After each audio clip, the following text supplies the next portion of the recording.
नमूना में बात करते हैं कर्क राशि। कर्क राशि वालों के लिए शनिदेव सप्तम और अष्टम भाव के स्वामी होकर नवम भाव मीन राशि में विराजमान है और नवम भाव में विराजमान शनिदेव सप्तम पूर्ण दृष्टि तीसरे भाव पर है, पुरुषार्थ भाव, और तीसरी दृष्टि 11वें भाव और दसम दृष्टि 6ठे भाव धन राशि को देख रहे। 2 जून से 31 अक्टूबर से शनिदेव बृहस्पतिदेव नवम पंचम संवत और 29 जुलाई से 10 दिसंबर तक शनिदेव वक्री रहेंगे। आय स्रोतों में वृद्धि, आय पक्ष बहुत मजबूत होगा, बरकत होगी, बचत होगी, मनोभिलाषाओं की पूर्ति होगी, देश विदेश से मनोनुकूल कार्य संबंध बनेंगे और अपने कार्यों को लेकर विदेशों से संबंध अच्छा रहेगा। अपनी जन्मभूमि से ज्यादा बार आप धन कमाएंगे, लेकिन डॉक्यूमेंट को लेकर कोई परेशानी, यदि आप विदेशों में रह रहे हैं, आपके वीजा को लेकर, ग्रीन कार्ड को लेकर कोई परेशानी, उससे भी मुक्ति मिल जाएगी। 29 जुलाई से 10 दिसंबर 2026 शनिदेव वक्री अवस्था में अष्टम और नवम भाव दोनों भावों का फल प्राप्त है। शत्रु समस्या में कमी आएगी, शत्रु षड्यंत्र से पीछा और स्वास्थ्य संबंधी परेशानी में कमी आएगी और कामकाज, कैरियर, नौकरी को लेकर बेहतर परिणामों का संकेत नजर। मनोनुकूल नौकरी में परिवर्तन की संभावना और मल्टीनेशनल कंपनी में जॉब के अच्छे अवसर मिलेंगे कर्क राशि वालों। इसके साथ साथ अनावश्यक कर्जे से बोझ में कमी आएगी। सावधानी क्या है?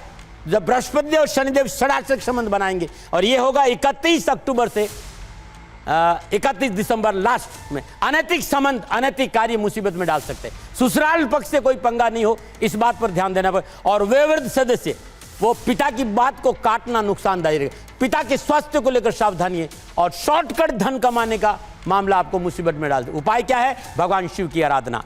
नीलांजनम क्षमाभासम रविपुत्रम यमाग्रजम छायामार्तम संभूतम तम नमामि सूर्यपुत्र उद्रिकदेहि विशालाक्षा सुप्रिया मंदाचार प्रश्नात्म पीड़ा हरतम में शनि। इस मंत्र का जाप करते हुए हर रोज भगवान शिव के शिवलिंग पर थोड़ा सरसों का तेल अर्पित करना बड़ा उत्तम रहेगा। और 800 ग्राम साबुत उड़द प्रत्येक शनिवार को गौशाला में दान देने से आपके सारे कष्ट मिटेंगे। नमन। चलिए अगली राशि की बात करते हैं, सिंह राशि। और सिंह राशि वालों को ध्यान से सुनना भाई, क्योंकि अष्टम ढैया है। सिंह राशि वालों के लिए शनि छठे और सप्तम भाव के स्वामी होकर अष्टम भाव मीन राशि में विराजमान है और अष्टम भाव में विराजमान शनिदेव सप्तम पूर्ण दृष्टि कन्या राशि धन भाव पर, तीसरी पूर्ण दृष्टि दसम भाव वृषभ राशि पर और दसम पूर्ण दृष्टि पंचम भाव धन राशि पर रहेगी। वर्ष प्रारंभ में शनिदेव और बृहस्पतिदेव का चतुर्दशम संबंध है। 2 अक्टूबर से 31 अक्टूबर शनिदेव और बृहस्पतिदेव का नवम पंचम संबंध और 31 अक्टूबर से बृहस्पति लगन में विराजमान होकर पंचम सप्तम भाग्य स्थान को प्रभावित करेंगे। 29 जुलाई से 10 दिसंबर 2026 तक शनिदेव वक्री रहेंगे। भयभीत होने की कहीं जरूरत नहीं है। ढैया पहले से भी आपके लिए परेशानी का कारण नहीं थी और अब भी ढैया सिंह राशि वालों के लिए परेशानी का कारण नहीं रहेगी। अकस्मात रुके हुए काम बनेंगे, डूबे हुए धन की प्राप्ति का योग होगा और जब वक्री होंगे तो सप्तम और अष्टम भाव का फल देंगे और उत्तम फल प्रदान करेंगे। इसलिए शनिदेव की ढैया से और शनिदेव के वक्री होने से सिंह राशि वालों को भयभीत होने की कहीं जरूरत नहीं। कामकाज में किसी ने आपका जो रोक दिया है धन, वो भी मिलेगा। कामकाज, कारोबार, स्वास्थ्य, समाज, कार्यस्थल, ससुराल पक्ष, सरकार, इन सभी क्षेत्रों में सिंह राशि को उत्तम परिणाम मिलेंगे। बेहतर संबंधों का संकेत, किस्मत के सितारे आपके पक्ष में रहेंगे, लाभ और सफलता का संकेत है। अब सावधानी क्या है? क्योंकि 31 अक्टूबर से 31 दिसंबर तक षडाष्टक संबंध है। गैर कानूनी कार्य मुसीबत का कारण बनेंगे। जीवन साथी से टकराव धन हानि का कारण, तथाकथित मित्र दर्द का कारण बनेंगे। सावधानी, तो घरेलू उलझनों से बचिएगा। युवा और विद्यार्थियों कैरियर और एजुकेशन में लापरवाही नहीं करें। हड्डियां और मांसपेशियों संबंधी कोई बीमारी हो तो चिकित्सा में लापरवाही नहीं करें। क्या करें? बहुत अद्भुत उपाय बता रहा हूं सिंह राशि वालों। हमारे आजकल शमशान में भी मंदिर होते हैं। किसी भी शमशान जहां मंदिर हो वहां के पुजारी को शनिवार के दिन 800 ग्राम साबुत उड़द दे लीजिए और ओम प्राम प्रीम प्राम शत शनिश्चराय नमः इस मंत्र का जाप करेंगे तो उत्तम रहेगा। और कहीं शनि मंदिर पास में है तो शनिवार के दिन आप वहां जाइए, आपका कल्याण। और मैं एक बात राष्ट्र से कहना चाहता हूं कि आप दिल्ली एनसीआर में है तो श्री शनिधाम शनि तीर्थ स्थित असोला फतेहपुर बेरी में पधारिए, खाली दर्शन करें, आपका कल्याण होगा। नमो नारायण। और बात करते हैं कन्या राशि। कन्या राशि वालों के लिए शनिदेव पंचम और छठे भाव के स्वामी सप्तम भाव मीन राशि में विराजमान है और सप्तम भाव में विराजमान शनिदेव सप्तम पूर्ण दृष्टि से कन्या राशि लगन भाव और तीसरी दृष्टि से नवम भाव वृषभ राशि और दसम दृष्टि से चतुर्थ भाव धन राशि को देखेंगे। वर्ष के प्रारंभ में शनिदेव और बृहस्पतिदेव का चतुर्दश संबंध और 2 जून से 31 अक्टूबर तक नवम पंचम संबंध है और 29 जुलाई को शनिदेव वक्री होंगे, 10 दिसंबर तक वक्री रहेंगे। शनिदेव छठे और सप्तम भाव का उत्तम फल प्रदान करेंगे। कामकाज, कारोबार, नौकरी, व्यवसाय को लेकर शनिदेव की पूर्ण कृपा कन्या राशि पर रहेगी। कार्यों में सफलता मिलेगी, कामकाज के अच्छे अवसर मिलेंगे, लेन देन के मसले हल होंगे, परियोजनाएं पुनः प्रारंभ होगी और नवीन परियोजना के अच्छे अवसरों के साथ साथ कुछ नए लाभदायक कार्य करने का भी मौका मिलेगा। सावधानी क्या है? तो षडाष्टक संबंध 31 अक्टूबर से 31 दिसंबर तक रहेगा। घर, गाड़ी और जमीन में निवेश बिना बुजुर्गों की सलाह ना करें।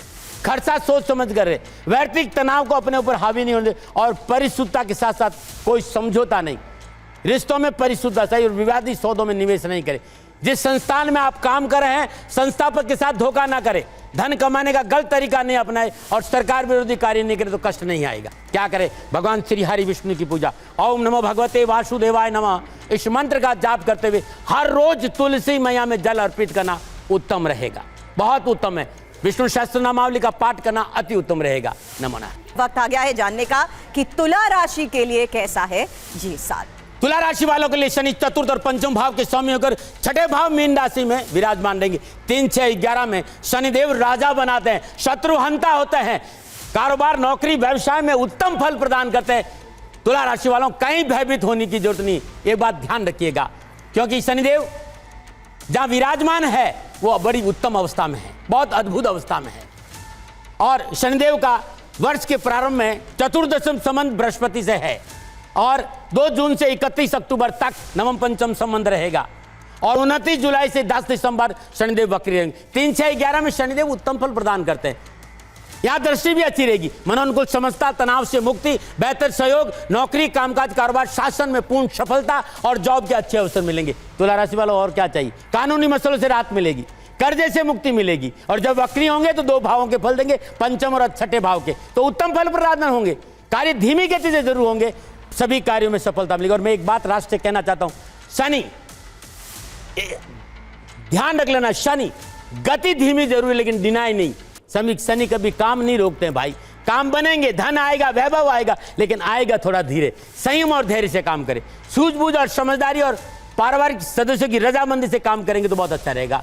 तुला राशि वालों सावधानी क्या वो मैं बता, क्योंकि शनिदेव और बृहस्पति देव का षडाष्टक संबंध लास्ट नवंबर दिसंबर में रहेगा, तो बहुत जरूरी है जीवन साथी को इग्नोर नहीं करे। तुला राशि वाले शत्रु को हावी होने का अवसर नहीं दे, इस बात का, लेकिन अपनों के साथ समझौतावादी नीति अपनाए, सफलता मिल जाएगी। उपाय क्या करे? मां भगवती की आराधना, ओम ऐं ह्रीं क्लीं चामुंडाय विजय, ओम ग्लौं हूं क्लीं जूं सा, ज्वाला है ज्वाला है ज्वाला ज्वाला प्रज्वाला प्रज्वाला, ऐं ह्रीं क्लीं चामुंडाय विजय, ज्वल हंग संग लंग संग फट स्वा। ये दुर्गा सप्तशती में सिद्ध कुंजी का स्त्रोत मंत्र है। सिद्ध कुंजी का स्त्रोत मंत्र का श्रद्धानुसार जाप करने से आपका कल्याण होगा। मां भगवती का आराधना तुला राशि वालों के लिए बड़ी अद्भुत रहेगी। नमो नमः।